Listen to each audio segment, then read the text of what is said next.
बोलिए सद्गुरु देव की जय।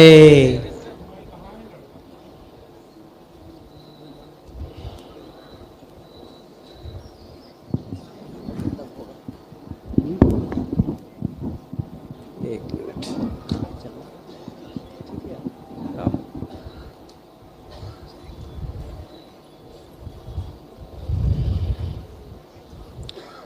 परम आराध्य सद्गुरु अभिलाष देव जी को स्मरण करते हुए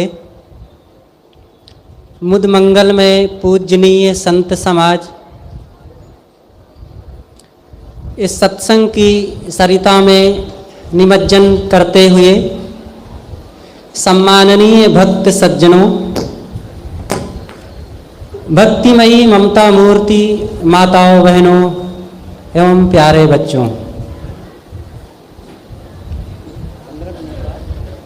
सत्संग हमारे जीवन में क्या काम करता है, इसकी क्या जरूरत है। सत्संग की वह जरूरत है जैसे एक पौधे को पानी की जरूरत है। कोई भी पौधा हो, कोई भी फसल हो, कितनी भी अच्छी क्वालिटी का हो, लेकिन पानी के बिना वह हरा भरा नहीं रह सकता है। ऐसी हमारी जिंदगी है। बाहर की चमक दमक, बाहर के वैभव, घर बाल बच्चे, रुपए पैसे, पद अधिकार, जवानी सुंदरता, ये सब कितना आगमा पाई है, कितना क्षणभंगुर है, क्षण क्षण बदल जाता है। इन सब चीजों में रहना भी है, इनका उपयोग करना भी है और इनसे अपने मन को ऊपर भी रखना है।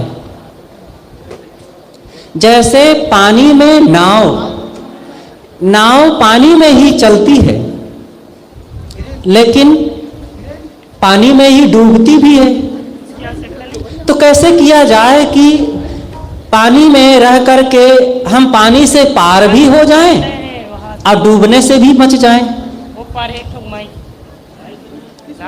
बस नाव को चलाने की सही तरीका चाहिए।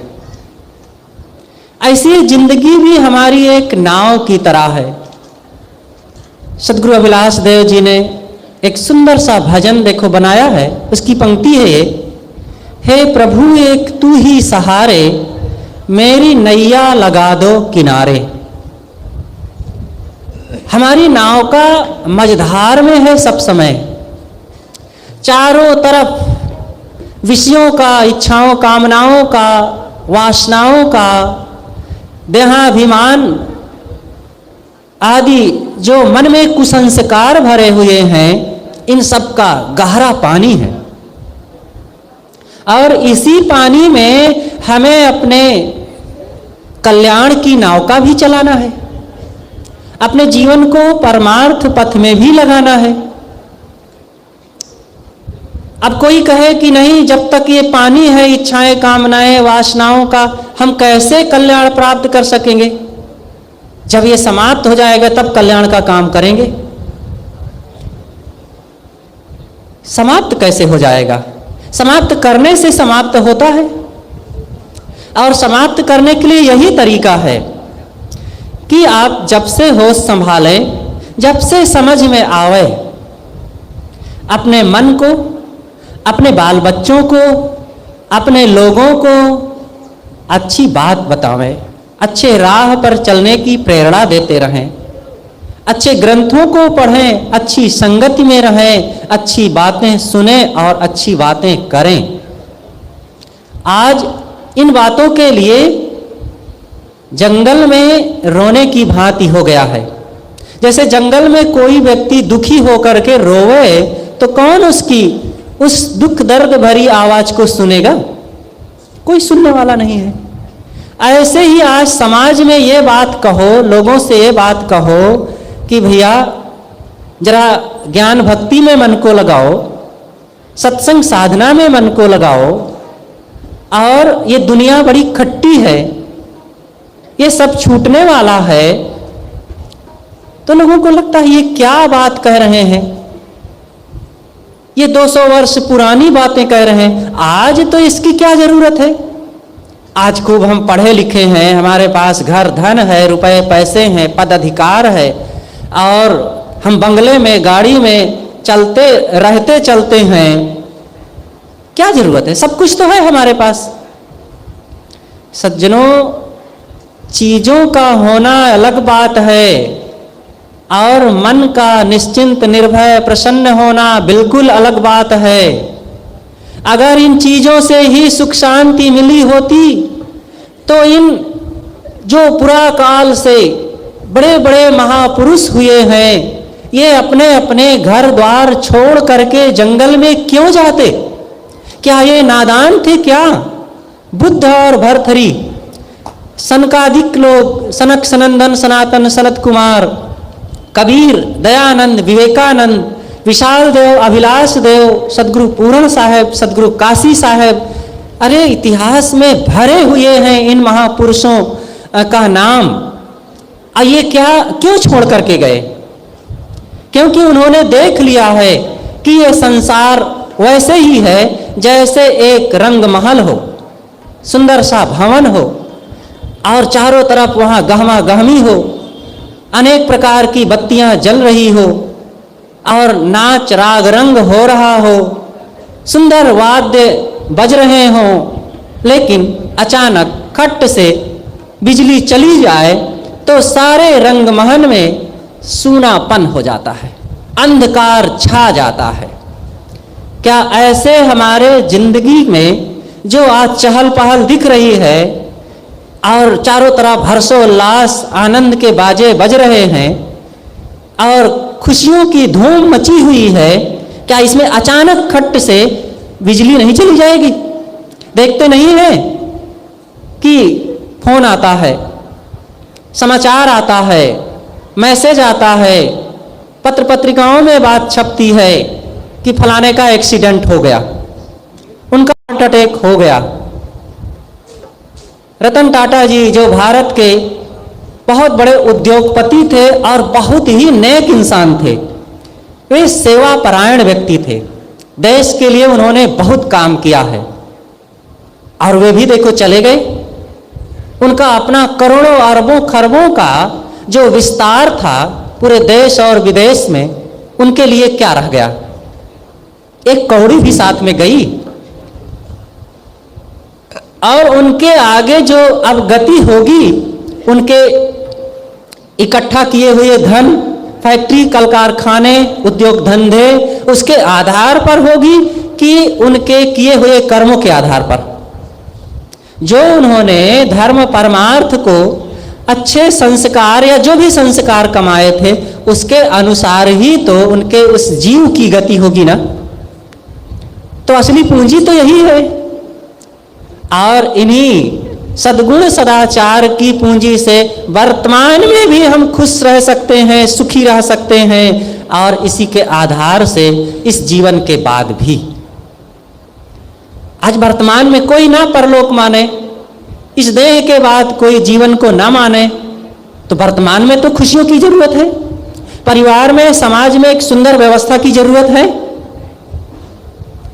आखिर जब सत्संग में आप आएंगे, आपको सद्बुद्धि मिलेगी, सदकर्म करने की प्रेरणा मिलेगी, धैर्य, संयम, सहनशीलता, त्याग, विनम्रता, गम, क्षमा, संतोष की बात जब सीखेंगे, तब आप अपनी पत्नी से, पति से, बच्चों से, बहुओं से, सास से उसका बर्ताव करेंगे तो उसका फायदा तो मिलेगा घर परिवार में, और सुंदर माहौल बनेगा परिवार में, और हंसी खुशी की जिंदगी जी सकेंगे।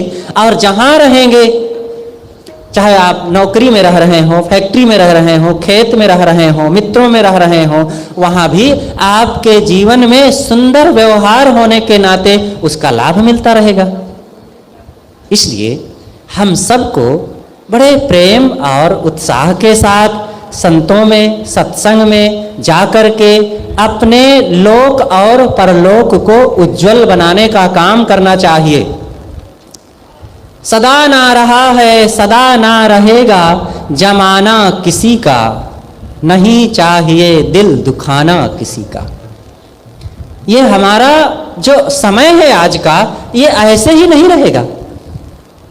बुढ़ापा चला आ रहा है तेजी से, शरीर में बदलाव हो रहा है तेजी से, आंखें, हाथ पैर, कमर सब कमजोर हो रहे हैं, छीड़ हो रहे हैं। और अगर इसी बदलाव में हमने अपने मन में जो उत्पन्न हो रहे कुसंस्कार है, इच्छाएं, कामनाएं हैं, उनको भी बदल करके सद्विचार, सद्भाव और सद्कर्मों की तरफ ना ले गए, तो हमने तो कुछ नहीं कमाया। जैसे खाली आए थे वैसे खाली चले जाएंगे, और हम आप ही नहीं, पहले के लोग चले गए, हम लोग भी चले जाएंगे। इतने लोग यहाँ बैठे हैं, कई हजार लोग हैं, इसमें से कोई एक व्यक्ति है जो कभी ना जाए, कोई एक व्यक्ति हो जिसको बुढ़ापा न आवे, मृत्यु ना हो, उसके शरीर में कोई तकलीफ ना हो, कभी उसको इच्छाएं, कामनाएं, वासनाएं ना सताती, कोई एक व्यक्ति तो होना चाहिए। नहीं मिलेगा। सब तो अंदर से पीड़ित हैं, सब अंदर से जल रहे हैं, सबको वो व्यथा है।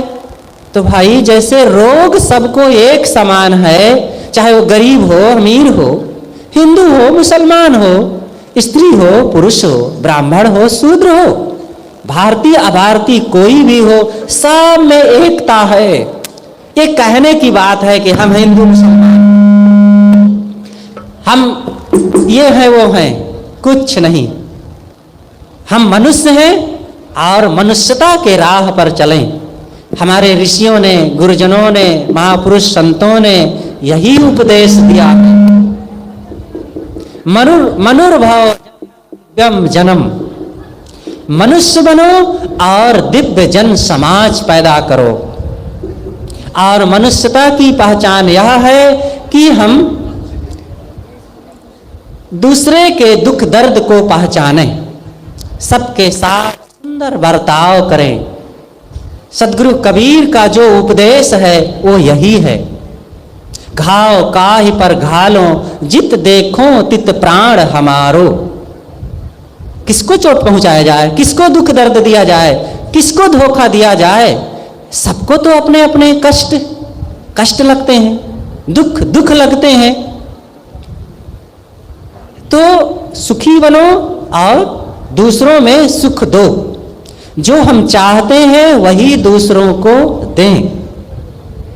और इसके लिए हम अपने निकट से शुरू करें, अपने घर से, अपने परिवार से, अपने ही बाल बच्चों से और अपने जीवन से। सब कुछ बदलता जा रहा है, जीवन हमारा बदलता जा रहा है, लेकिन इस बदलाव भरे संसार में निराशा की जगह नहीं है कि हम ये सब सोच करके, सुन करके सिर पर हाथ धर के बैठ जाएं। हाय, अब तो ये सब बदल रहा है, बुढ़ापा आ रहा है, हाथ पैर ढीले हो रहे, आंख कमजोर हो रही, सब मर जाएंगे, सब छूट जाएगा, अब क्या होगा। अरे ये सब, इस निराश होने की जरूरत है। दूसरी बात यह भी तो है, एक आपके साथ ऐसी चीज है जो कभी नहीं बदलने वाला है, कभी नहीं आपका साथ छोड़ेगा, और उसमें दुख नाम की चीज भी नहीं है। वो है आपका अपना आत्म अस्तित्व, अपनी चेतना, आत्मा। और वही है जिंदगी में, जिंदगी का राज पाना चाहिए।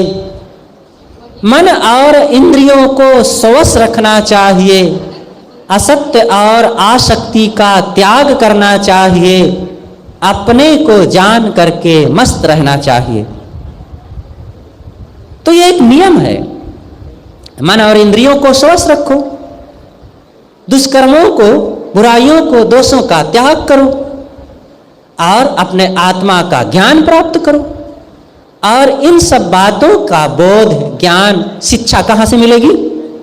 हमको या हमारे बच्चों को, हमारे समाज को? कोई स्कूल है, कोई शिक्षण संस्थान, कोचिंग सेंटर और कोई इंस्टीट्यूट है कि जहां पर बच्चों को भेजकर हम खुद जा करके ये विद्या के सुखी है? उसके लिए एक ही जगह है, वो सत्संग है, संतों की जगह है। ज्ञान वैराग्य साधना संपन्न, इंद्रिय जयी और जो दुनिया से निराश हैं, ऐसे महान संत गुरुजनों के शरण में जाकर के, और वे नए साधक ही क्यों ना हो, अगर उनके अंदर ज्ञान वैराग्य है, सच्चे अर्थों में वे जिंदगी को जी रहे हैं,